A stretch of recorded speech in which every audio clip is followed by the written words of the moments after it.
I think we've officially entered a brand new era of variable ND filters, and I want to talk about why I think that's exciting. If you've been shooting photos or videos for any period of time, it's likely that you've heard of variable ND filters. I've even personally made several videos explaining and reviewing them in the past, but something interesting is happening in the way that variable ND filters are being made that has me excited to use them even more often now. You see, while variable ND filters can be extremely versatile and convenient, that has always come at a cost because of the way that they work using polarization. This polarization has the power to ruin your skies, reflections, computers, or phone screens, and with variable NDs, you just can't control that issue. That is, until recently when a handful of filter manufacturers came out with very similar but slightly different methods of fixing this issue and controlling your polarization, like the new PolarPro Peter McKinnon Chroma variable NDs that I just got here. So in this video, I want to show you that issue with the previous variable NDs and why it kind of made me stop using them. And then I want to take a look at these new filters from PolarPro and compare them to the Frewell and Haida options that also solve this problem. And ultimately, I want to try and help you understand some of the choices that you have when it comes to filters. So secure the cup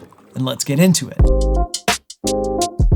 First things first, a quick primer on filters in case you don't know, or if it's just been a while and you need a bit of a refresher. There are two main types of filters that we need to understand to know what's going on here. The neutral density filter, or ND filter, and a circular polarizer filter, also called a CPL, or just referred to as a polarizer sometimes. ND filters are pretty simple. They make things darker by a certain amount. They're used anytime you want to keep your camera settings a certain way, but you need to make the image darker. For video, this often has to do with maintaining a shallow depth of field, as well as a specific shutter angle, usually the 180-degree shutter rule. For photography, it often has to do with getting a slower shutter speed for specific effects. You'll often see photographers using ND filters for things like long exposures of water to give it that dreamy, smooth look. Then we have CPL filters. These help to cut reflections from our images. This can do things like remove glare from a window or any other reflective surface, but it also can enhance foliage, it can cut down atmospheric haze reflections, or it could deepen the color of the sky, all just by rotating the filter until you get the effect that you want. Kind of like an on and off switch. The catch with polarizers is that they're dependent on the angle you're shooting from the source of the light. If you're shooting straight into the light that's reflecting or straight away from the light that's reflecting, they don't really do anything. But as soon as you get on an angle from the direction of that source light, they can start to cut out those reflections. So when you're shooting with a really wide angle lens, you can run into problems where the sky may become darker in one part, but not in the other part of your image, giving you really strange looking skies. On top of this, if you're shooting any scenes with computer screens, TVs, phones, or other display, a CPL can make them go completely dark when rotated at a certain angle. So now that we know all that, what does this have to do with variable ND filters and where do they fit in? Well, a variable ND is kind of a mixture of ND filters and polarizers. As the name suggests, a variable ND allows you to increase or decrease the amount of darkening that you're doing with the filter. And it does this by using polarization. So you turn part of the filter and it allows you to choose how dark you're making the image. But once again, it's using polarization, so it has some issues. The first issue is that if you went too far to either extreme of the filter, you could get something called cross polarization in your image. This looked like a big black X pattern in the frame. But a few years ago, lots of the filter companies addressed this issue by moving to a 2VND system, usually 2 to 5 and 6 to 9 stop filters with hard stops at either end of the variable range that mostly stop them from getting into that X pattern. So then the only problem that was left over with these variable ND filters was the problem of polarization when you don't want it. Because the variable NDs use polarization to create the variable part of the effect, we end up with images that have the potential issues of a polarizer, but no control to choose how much of it we want want or don't want. For example, let's say you're using a variable ND filter to shoot a scene with someone holding a phone. You get your angle set up, add the filter, and get the amount of ND dialed, only to realize that the specific place that you've turned that variable ND filter to, it blacks out the screen on the phone. Or if you're shooting outside with a wide angle lens, you have no control over the amount of polarization in your sky, so you may end up with that problem where there's the big dark blob on one side of your sky and there's no real way to fix it in camera. This is exactly why most recently I've actually preferred to use solid ND filters instead of variable ones. The trade-off of control over my images was worth it over the convenience of a variable ND filter, especially when using magnetic filters that are so easy to get on and off of my lenses. But now we have this new era of variable ND filters that should help us to fix this problem, hopefully. All of these variable ND filters include not only the ability to change the amount of ND,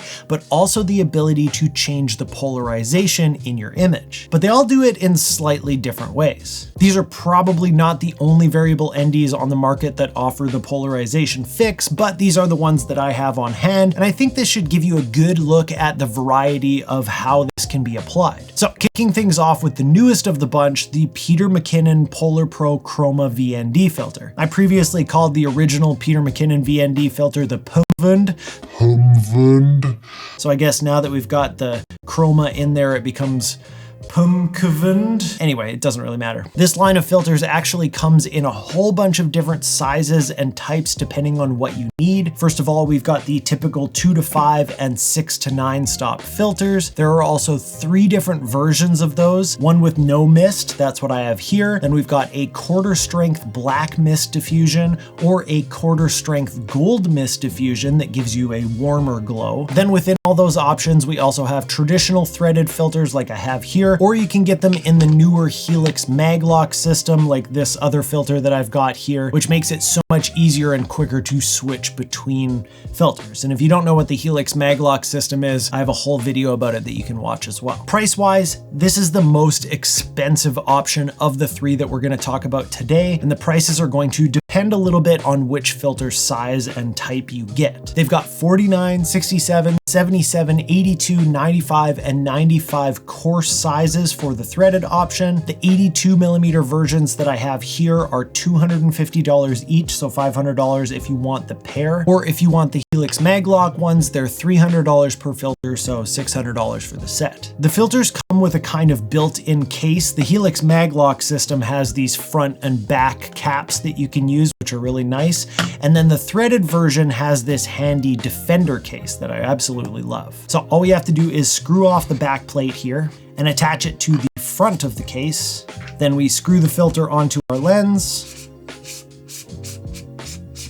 and pull off the cap. And this is a super nice touch because you never have to worry about touching the glass, getting fingerprints on it or anything like that. And you have a convenient place to store the filter when it's not in use. The filter works by having 2 different spinning pieces. The front gold part spins to allow you to choose how much ND you want. And there's a little window built into the top that shows you just how much ND you're currently using. And there is tactile feedback at each stop, so you can dial it into an exact stop amount, and you can totally use all the levels in between the stops as well. And of course, they have hard stops at the end of the ND range, so you don't over rotate and get the cross polarization we were talking about earlier. The other spinning piece is the black piece right behind that, and it rotates all the way around infinitely. This is our polarization effect and how we can dial that in. So with all these filters, what you want to do is dial in how much ND you want to start with to get your exposure correct, and then you want to spin the polarizer to decide how much CPL effect you want. And this will be really important when we get to some of the more functional comparisons later in the video. According to PolarPro, these filters include brand new Chroma polarizer glass, something completely new from the previous filters,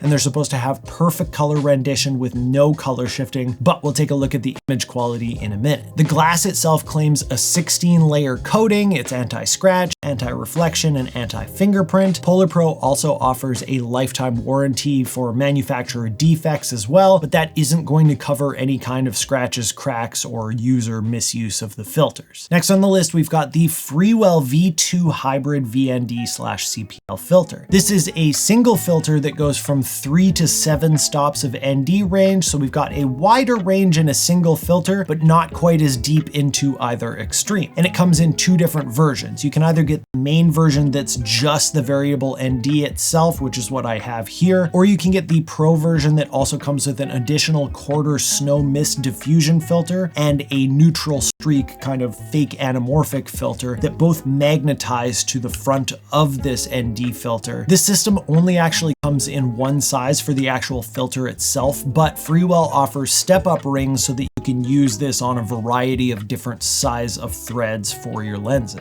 Price-wise, the regular kit costs $149 US for the single filter, and the Pro kit comes in at $269. This system also comes with a larger fake leather filter case if you'd like to use that, but it also has built-in protection on the front and back with the magnetic caps. And the back cap also magnetizes to the base ring, so you can use it as a lens cap as well. And the way that this one works is that you screw on this base ring onto your lens. Or do you? There we go. So we screw the base ring onto your lens and then remove the back cap from the filter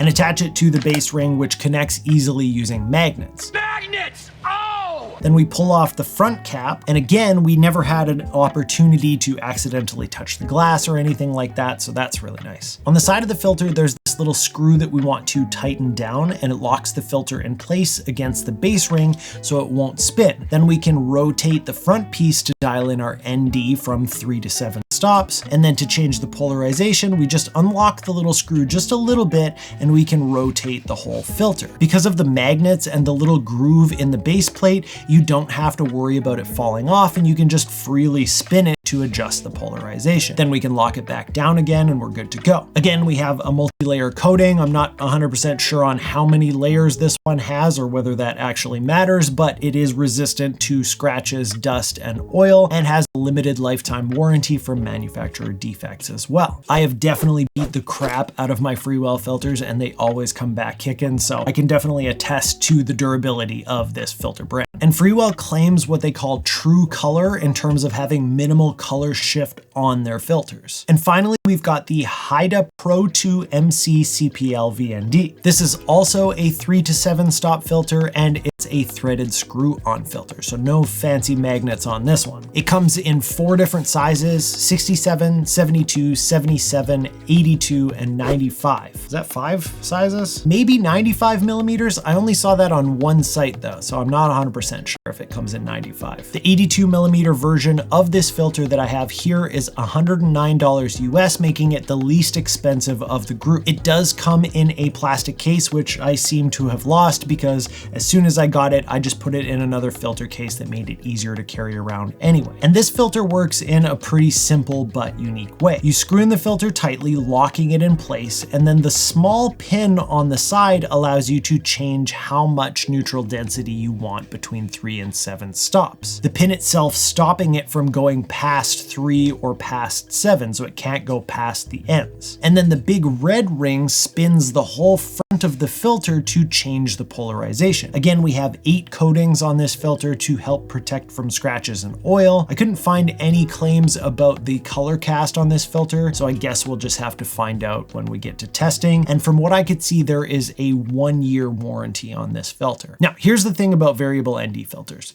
The whole idea is convenience and speed. Otherwise, we would just use solid ND filters or solid ND with a built-in CPL and avoid the drawbacks of VNDs. So when I'm looking at these filters, assuming reasonable image quality, which we'll test a little bit later, but I kind of expect from these 3 brands, I want to know which one functions the easiest and has the features that I like the best. So let's talk about some of the pros and cons of actually using these filters, starting with the PolarPro. Unfortunately, this has probably been the trickiest one of the 3 from the standpoint of quickly and easily changing the actual settings of the filter. In my experience with these filters so far, because of the specific design that they've chosen to use, changing the ND level can be a little bit difficult without having a second hand available. There is kind of a method where you can loosely hold the ND portion and then move it really fast so it pushes past the little notches on each stop. But the fact that you can't really do it without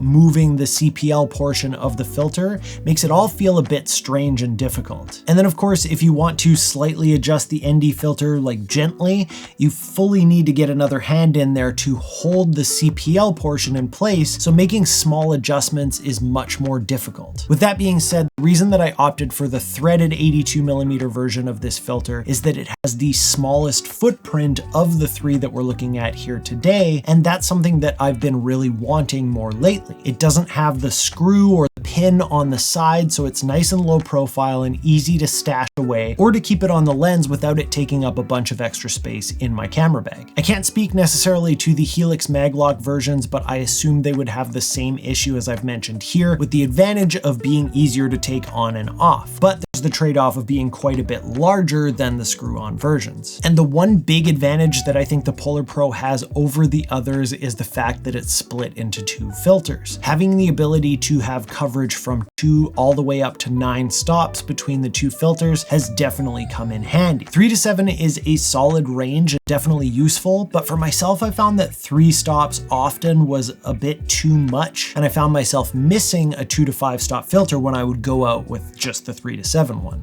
And speaking of which, the Haida is quite a bit easier to use because it's almost the opposite of the PolarPro one. Once you get it on, the variable ND portion moves very easily, so you can fine tune it with a very light touch. And because it has no feedback at each stop, you can just continuously slide it. Once you've got your variable ND dialed in, moving the CPL is super easy because it encompasses the entire outside. It's basically like the variable ND is inside the CPL portion. The downside of this design is that you really require this little pin. And not only can it get unscrewed and lost, but it can also get bent. Mine doesn't really screw all the way in anymore because it's been slightly abused in the time that I've had it.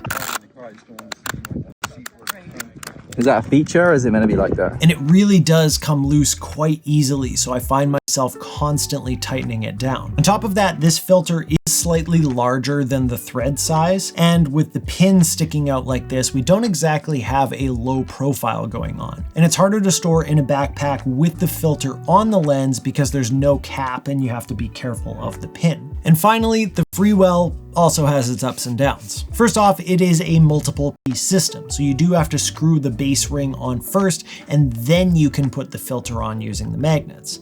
But the magnets also makes it extremely easy to get on and take off when you do or don't want it. This would be similar with the Helix Maglock version of the PolarPro system as well. For functionality, I feel the most secure with this one since I physically lock it into place and then it just functions like a normal VND with no worry of the CPL portion spinning. And then I only adjust the CPL part when I specifically want to. The CPL isn't as smooth as on the other filters because it's literally just spinning metal on metal, while the magnets kind of hold everything together, but that's never really been an issue for me. As a person who also uses Frewell solid magnetic filters, I really wish they would have made this base ring directly compatible with those, or maybe just made a whole new set of filters that were also compatible with this base ring. That would have been really nice and would have really set this apart from some of the other options. As it currently stands, my Frewell magnetic filters kind of work with this system, but they are obviously not made for it, so I kind of only use them in a pinch. And one little weird little thing that's maybe just me, Frewell started putting these little rings on the front of their magnetic caps to make it easier to get that off of the lens or off of the filter. And I like to set my camera down like this on the lens cap, so I ended up just kind of yanking that front piece right off, leaving me with this somewhat ugly little hole in the front of my lens cap. So as you can see, we've got pros and cons for each system, so it's going to depend a lot on how you shoot and what you need on a regular basis. Okay, so I didn't want to get too in the weeds with pixel peeping, but I did want to check two specific things: the color rendition and the sharpness. So what we're seeing here is a shot with no filter on, and then we're going to go to the PolarPro 2 to 5 stop. So you can see there is a little bit of a color shift. So I left the color balance exactly the same on the camera. So there is a little bit of a shift from no filter to PolarPro 2 to 5 stop, and this is at 2 stops. I checked it out also at 5 stops. Then if we go back to no filter and flip over to the 6 to 9 stop, we'll notice it did get a little bit warmer, but it's less than the 2 to 5 stop. So there's less of a color shift going on there. And then this is at 9 stops, 6 stops, 9 stops. So back to no filter, and then let's check out the Frewell. So this is at 3 stops, less color shift. There is a tiny little bit. It almost looks like it takes away some of the kind of green in the image. So maybe just a slight magenta tint. And then at 7 stops, it's pretty much the same. Then if we go back to no filter and we check out the Haida, the color rendition is actually really good on this one. It might be just a hair warmer, but honestly, it's very close. So all of these I would say are really good as far as color rendition goes. Let's take a look at the sharpness. So I'm gonna set this as a compare, and then we're gonna go into the center here where we can see. So this is on the left, our no filter. On the right, you can see at the bottom here, it says PP2. So that's PolarPro at 2 stops. To my eye, that looks great. So we got really great sharpness going on there. At 5 stops, we're still looking great. Here's the 6 stops. It still looks pretty good. Maybe it's a little bit less. That may also have to do with the fact that the shutter speed had to drag out a little bit more to get the exposure the same. And yeah, at 9 stops, it's looking great. With the Frewell, we've got excellent sharpness here. At 7 stops, it looks like maybe it focused in a slightly different place, but it is excellent where it is sharp. And then the Haida, again, to my eye, looks pretty darn great. We're punched in at 200% here.